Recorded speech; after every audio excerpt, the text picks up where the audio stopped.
It is Tuesday, July 22nd, 2019. And we are in Cape Disappointment Park after spending the night at my sister's house, which, sadly enough, I completely forgot to take any pictures. That was really kind of dumb. Anyways, it's a short ride down to the Cape, and man, it was so nice. They're riding down. Once we left base center, we got down along the Sound, and the road just twists and turns as it goes past along the shore, and it was just great. Nobody on the road, beautiful. So we're in Cape Disappointment State Park to see. Oops, here we go.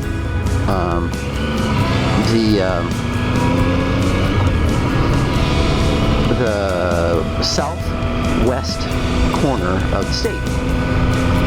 So that's where we're on our way, and it's another beautiful day. It's overcast, but that's actually okay. A flat light makes good filming conditions, so it should be really nice through here. This green canopy that we're riding through. We had a great night last night. Got our clothes clean. Kathy had beef stroganoff for us for dinner, and we just had a fun time talking. And Tim and I slept in the trailer, so we had slept in each of us had nice beds to sleep in, and it was just great. Discover pass required. Well, we have it. How much further can we go, or is this the end of the line? This is the end of the line.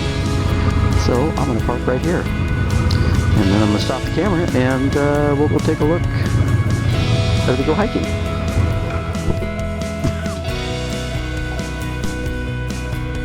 We hiked up this short path to Bell's View, which passes an old water tower and this old Army observation post. I'm sure back in the day it had an unobstructed view. Not anymore though. The overlook itself is pretty spectacular.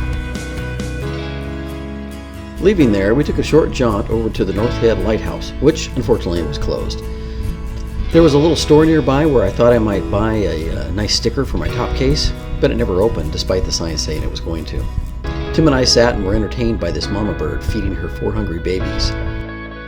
Around yet another little ride is a road out to the jetty. Construction kept us from going out too far, but I at least hiked out to take a couple of pictures. That's the Cape Disappointment Lighthouse in the background.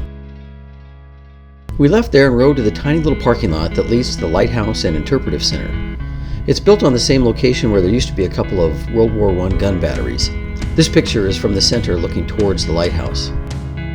It's quite a hike to the lighthouse itself. You walk down and up past Dead Man's Cove, the Coast Guard station that's there, and at the lighthouse itself is the Coast Guard observation post, which is a currently manned thing. Lunch in Ilwaco was next, where we found the Salt Hotel and Pub, and it was great. An hour later, we were back on the road heading east. We stopped at Fort Columbia, which is another World War I era fort with similar gun battery setups like Fort Casey.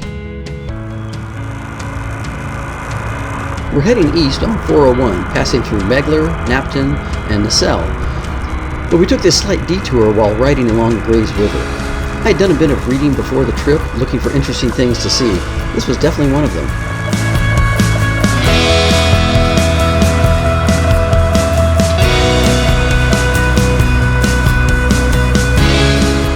It's the Grays River Covered Bridge. This is the first one I've ever seen on my bike, as they're not very common out west. Beautifully preserved and crossable, it was really cool to see. Very dark inside when riding, but it showed up pretty good on camera. Well worth our stop.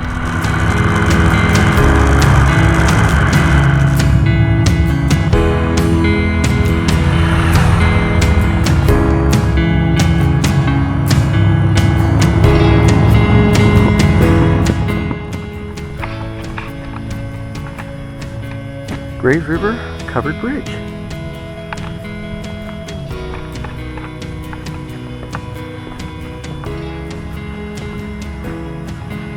That's beautiful though. Look at this thing. I've never ridden through a covered bridge before.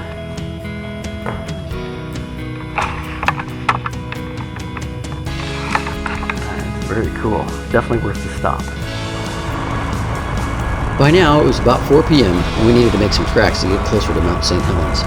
We figured we'd get as close as we could and then try and camp at a KOA near Castle Rock. Highway 4 takes us back down to the Columbia through Clement, following the river east.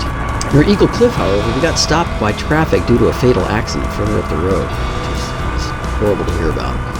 A local guy riding in a pickup was heading north to bypass it, so we followed him. Interestingly enough, my GPS figured out the route pretty quickly, and this guy was right on it. It ended up being a 9-mile detour, but it got us back on the right road onto Longview, where we stopped and got groceries for dinner. From there, we hopped onto I-5 and hoofed it up to Castle Rock to the KOA campground, which wasn't very crowded at all. Tonight, we decided to just have wrap sandwiches for dinner, which would work out for lunch the next day too. Tim built his normal fire, we had showers, and a nice evening. Another great day of riding, even if it was only for 150 miles.